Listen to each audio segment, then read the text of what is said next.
diyaargarowga qabanqaabada soo dhaweynta madaxweynaha Jamhuuriyadda Soomaaliland Muuse Biixi Cabdi oo ku soo fool leh magaalada Burco ee xarunta gobolka Togdheer ayaa si weyn looga dareemayaa magaalada Burco. dadweynaha magaalada Burco oo si weyn ugu diyaargarooway soo dhaweynta madaxweynaha qaranka Jamhuuriyadda Soomaaliland ayaa isku soo baxay caawa sharciyada kala duwan ee magaalada Burco waxaana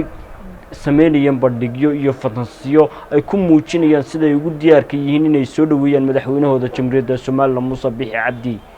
goobaha kala duwan ee dhalinyarada iyo haldoorka magaalada Burco ay fantasiya ku sameynayeen ay ugu diyaargarooween madaxweynaha Jamhuuriyadda Soomaaliland waxa booqday wasiirka wasaaradda horumarinta biyaha Jamhuuriyadda Soomaaliland Cali Xasan Maxamed Cali Mareexaan iyo sidoo kale barasabka gobolka Togdheer Maxamed Cabdilaahi Ibraahim Nafaqo waxaana dhalinyarada iyo bulshada qaybaheeda kala duwan oo Burco ugu mahadnaqeen siday ugu diyaargaroowayeen soo dhaweynta madaxweynaha Jamhuuriyadda Soomaaliland iyagoona ugu baaqay inay si weyn maalinta beriya madaxweynaha u soo dhaweeyaan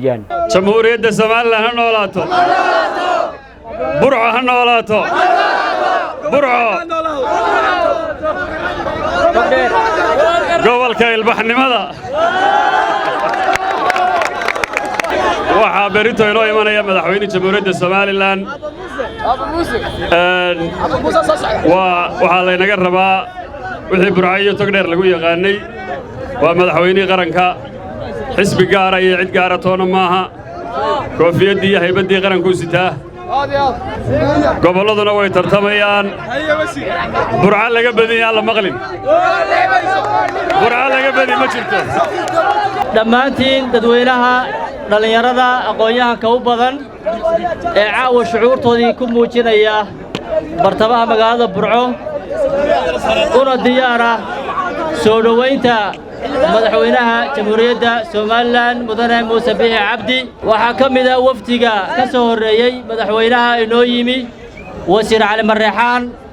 wasiirka Burco waan soo dhaweynaynaa Soomaha insha Allah berri goboladu way tartamayaan waxay ku tartamayaan goboladu Burco way ka duwan tahay gobolada kale way ka duwan tahay waa halkii lagaga asaasay Soomaaliland laga asaasay waa gobolkii halganka waa gobolkii ragga iyo dumarka ee halganka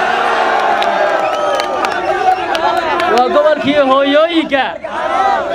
geesta kale xubno kamid ah dhalinyarada gobolka Togdheer oo la hadlay warbaahinta ayaa muujiyay siday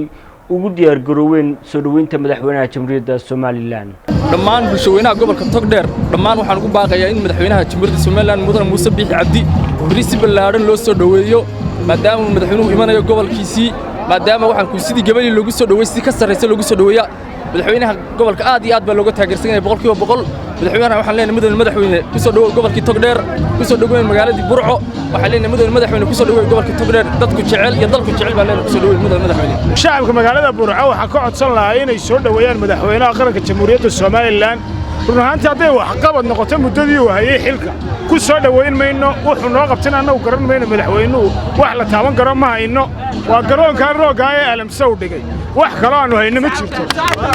marka gobolada barigana madaxweyne hoos u eg baanu ku leenahay gobolkana aan kugu soo dhaweynaa maadaama tahay madaxweynaha qaranka madaxweynaha Jamhuuriyadda Soomaaliland ee Muuse Biixi Cabdi waxaan leeyahay waa madaxweynaha qaranka Muuse Biixi Cabdi in la soo dhaweeyana uu mudan yahay wuxuu khaldayna waa loo sheegayaa wuxuu saxayna uu ku amaanan yahay gobonnimadu waxay ku sugan tahay in si milgalaya maamuus leh loo soo dhaweeyo madaxweynena wuxuu yahay inta doorasho lagaga bedelayo isaguna madaxweynaha si kasta aad u leedahay madaxweyne ma tihid cidna waxay aqbali karaysa maaha marka doorasho dhacdo doorasho ma lagu bedelaa madaxweyne haddana waxaan leeyahay madaxweynaha Jamhuuriyadda Soomaaliland dadku si sharaf leh ha u soo dhaweeyaan karaamo leh Jamac Salebaan Umar Gadhka Bulsho TV magaalada Burco.